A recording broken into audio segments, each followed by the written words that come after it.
漕河江畔谢尽故里，虞舜故地。这里有忠孝的故事，更有鲜活的味道。在上虞吃饭不是为了填饱肚子，而是为了和时令交手。从田间到餐桌，将食材交到人们手里，再把它们变成温热的烟火味道。经历了一个冬天的休养生息，春天的上虞人抽个好天气，肯定要去白马湖吃顿鱼菜的。赵阳荣一早就忙碌起来，心里只想着春天里那道最正宗的鱼菜。时间不早了，他开始为今天的美味做准备。而今天的主角当然是白马湖特产大白条。那我们现在吃的是什么？这个白马湖的白条，一鱼三吃大白条。这个也是野生的，它的品种很好，而且还细腻，很纤维的。我们土话来讲就是那个翘嘴白条。稳稳地握住鱼身，轻轻一剪，果断的动作让这一切显得从容不迫。鱼鳞被一层层刮去，剖腹洗净，用流水冲洗干净肚腔，将腥味去除。此时的鱼已经为下一步的烹饪准备好了。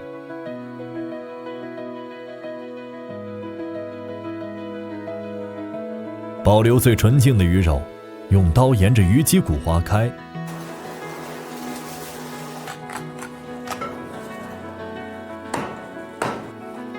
分成鱼身的左右两部分。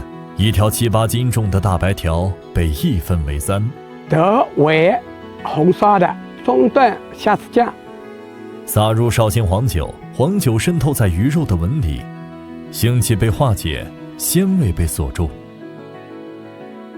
鱼肉依次入盘，吃的就是这个鲜劲儿。拿出用黄酒、新鲜虾剁碎腌制半年的虾子酱，时间酿出的虾子酱是上虞人餐桌上的秘密武器。当虾子酱附在鱼身上，酱料质地浓稠，散发出天然的咸鲜香气。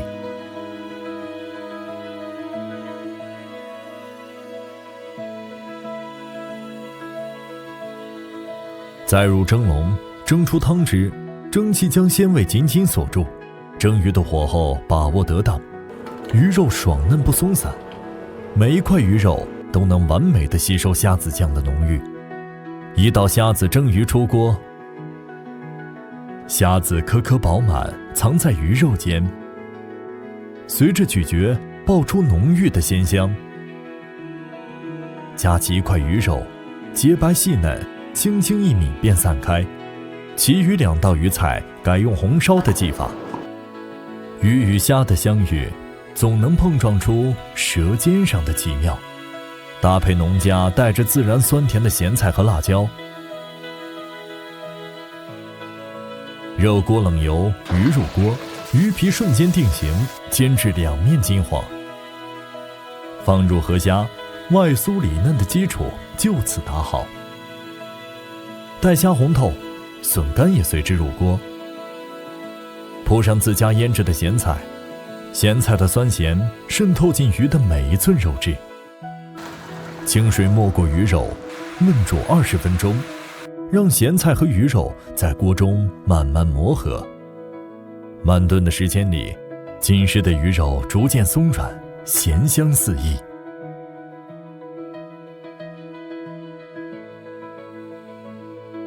口感柔滑细腻，鱼肉和虾富含蛋白质，鱼汤浓郁鲜美，咸菜的加入确认了整体调性。而另一吃更为下饭，鱼肉是整道菜的灵魂基底，滋味则需要借助不同食材的点缀。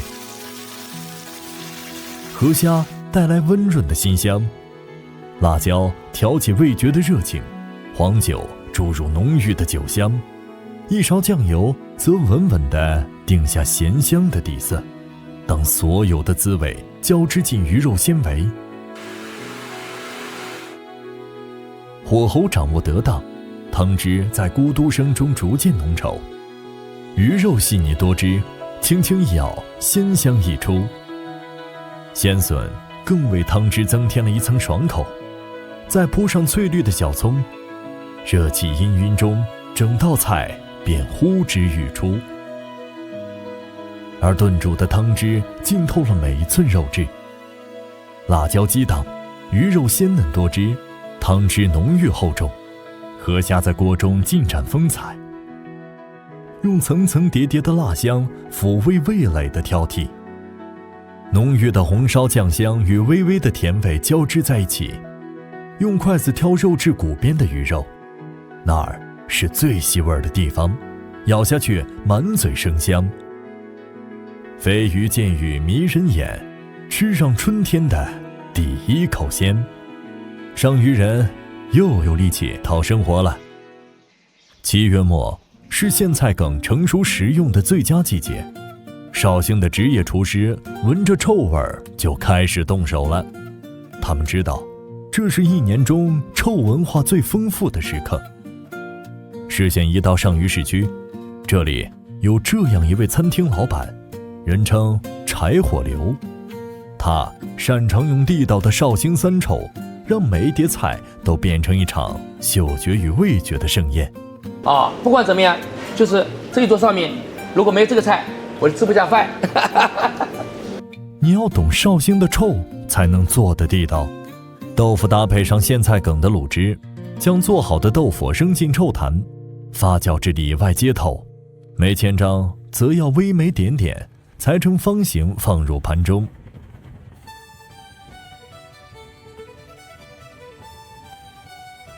从臭坛里取出腌制够味的苋菜梗，臭豆腐和梅千张在两旁簇拥着臭味王苋菜梗，这是最经典的三臭摆盘。臭苋菜梗，咸中带臭，臭味越纯越是地道。淋上一勺卤汁提臭，一撮细盐，浇上菜籽油，送入蒸箱，让时间来衡量薛定谔的臭。15分钟的蒸制，梅香味随蒸汽升腾，这便是粤中名菜蒸三臭。豆腐表面微微发黄，用筷子夹几块臭豆腐，咬开柔软细腻，沾着盘底流出的蒸汁，豆香与臭味的甜香相融，梅千张吸饱了汤汁，柔软中带着绵密的豆香，臭苋菜梗变得油润亮泽。先让发酵的咸香唤醒味蕾，再啜吸一口软糯如果冻的梗心。我们都会把这个呢留到最后，这个是下饭用的，因为这个里面有凝胶的，里面类似于果冻有凝胶质的里面。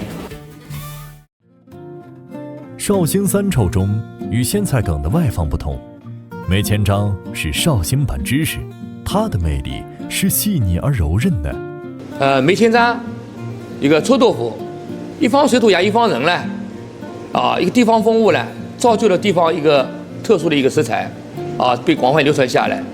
梅千张对切成约半厘米的厚度，均匀地摆放在盘中，将土猪前夹心肉去皮，先切成丝，再切成米粒大小，肉馅加入盐、绍酒调味，模具按压将其定型，撒上盐巴和菜籽油，加入清水调节干湿平衡。采用最能锁住臭味的蒸制方式，梅千张的发酵香气被完美保留，臭味层层渗透到肉末中，豆香混着肉末的油香，来上一碗米饭，臭到细处化成香。待到金九银时，柴火刘的食堂是最热闹的时候。新鲜的河鲜盛放在大厅，生长在漕河江边的纸石栏边，是懂吃的上虞人必选的鱼菜。说起栏边呢，这个其实我作为我家乡人，我觉得还值得骄傲的。改刀后的栏边放入锅中，待鱼皮煎至金黄，放入生姜去腥，依次撒入调料，加上清水，小火炖煮。一道鱼顺10碗中的名菜红烧只是蓝边出锅。鱼刺少，肉质柔滑，秋天来上一盘蓝边，抚慰即将过冬的胃，再好不过。老刘的食堂主打一个现吃现做，新鲜的食材和配料放在盘里。老刘在客人身旁介绍着菜的来历和自己的推荐。应季的小梅鱼是老刘的主推菜。那么从绍兴的里面来讲的话，上虞其实也是有一个明显优势的，靠海的这边小海鲜比较丰富，比方说海里的梅鱼啦。小梅鱼排队放入盘中，一根葱垂直塞进鱼鳍处，倒入生姜汁和料酒，去腥提鲜，用最能保留小梅鱼独特风味的烹饪方式蒸上10分钟即可。小葱轻巧地点缀在鱼身之上，从头鱼的口中倒入母子酱油，酱油香随着摇晃均匀地进入每条小梅鱼，鱼肉洁白透亮，轻轻一抿即化。随着咀嚼，鱼肉的层次感逐渐展现。老刘的食堂走的是情怀赛道，一条溪沟里的小鱼常是老刘和食客们念念不忘的一道菜。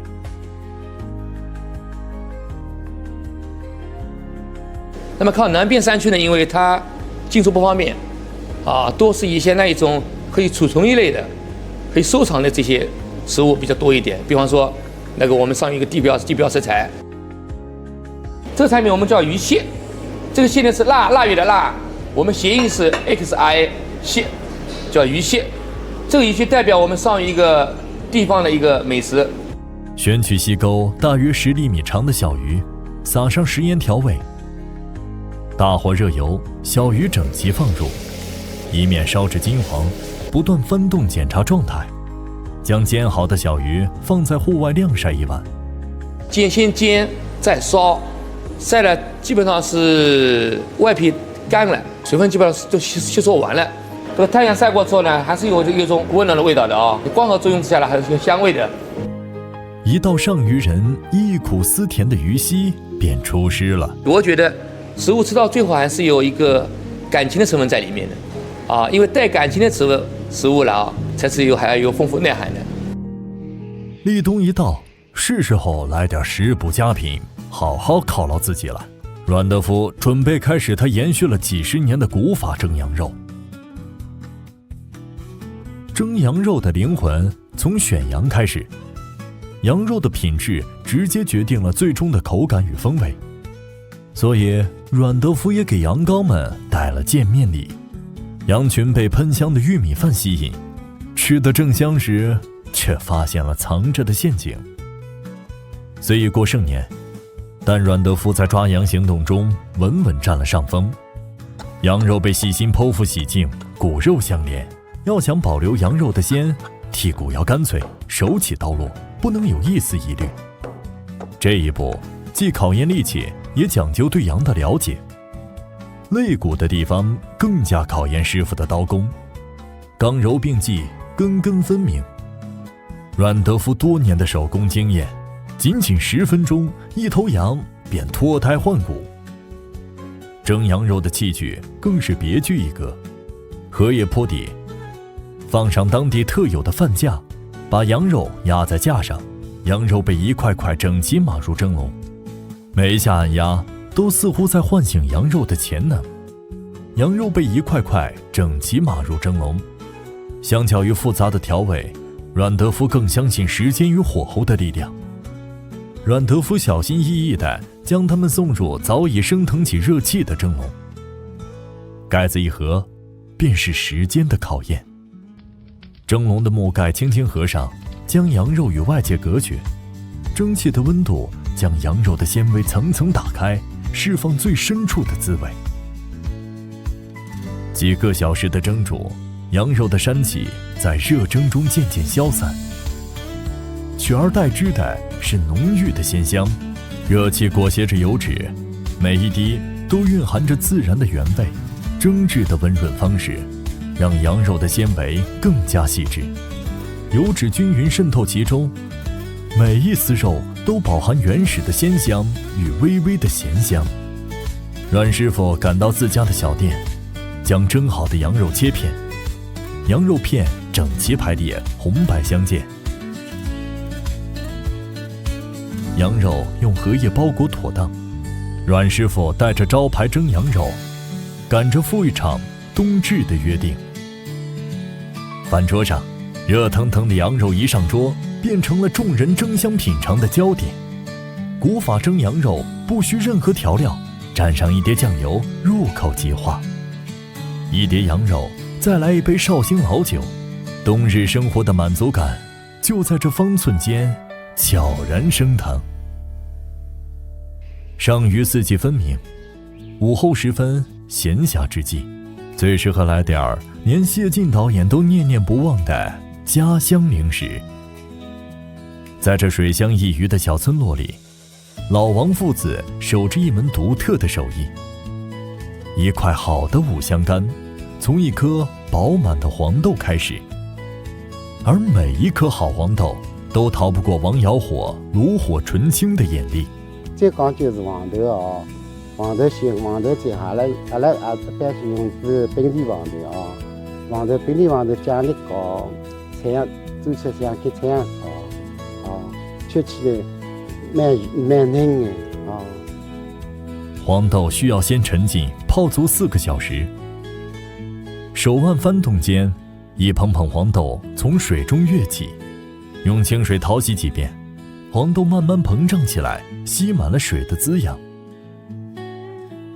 泡发的黄豆放入机器磨浆，营养的根源由此开始。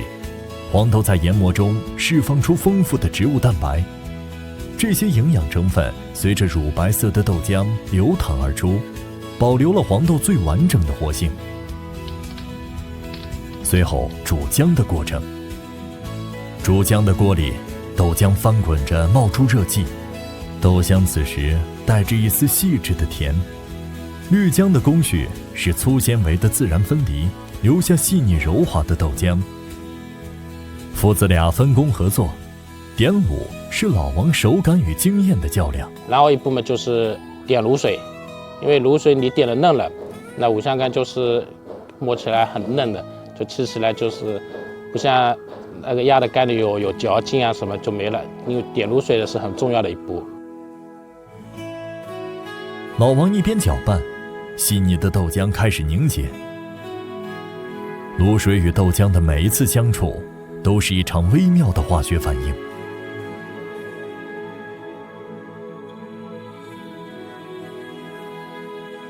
凝聚成型的豆花被舀入布袋，轻轻压实，再用木板压出多余的水分。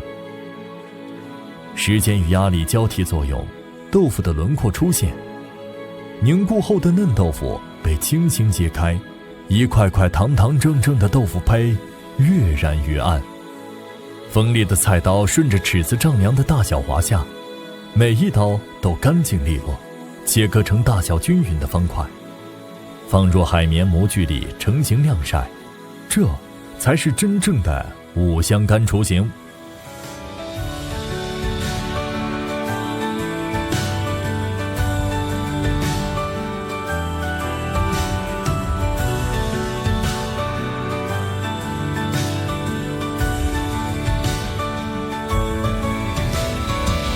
晾晒之后嘛，就是煮卤水，卤水煮好就是把那个白色的小香干放在那卤水里面卤，大概卤1晚上，然后第2天早上再拿出来再煮一遍，调卤水的味道。那个就是这设计企业机密了，我们家的独家秘方了。八角、桂皮，随着当地人口味的丰富，又融进甘草的温润、香叶的甜香。因为现在我们外来务工人员比较多嘛，他们想五香干里面稍微带点辣味，所以说加了辣椒。我现在所以说变成了5种配料，成为了真正的五香干。微煮后的五香干散发出香料和豆香的缠绵。煮好的五香干并不急于上桌，而是要经过自然风干的过程，风干让表面更加紧致。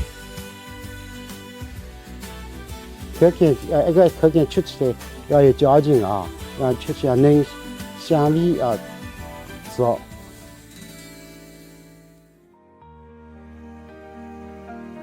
老王一家3口围着豆坊忙碌，为小店新鲜熟豆干的供应忙碌着。熟客们对老王的手艺心知肚明。先是午后来摊位拎上一包回家，就着老酒，便是一碟地道的上虞风味下酒菜。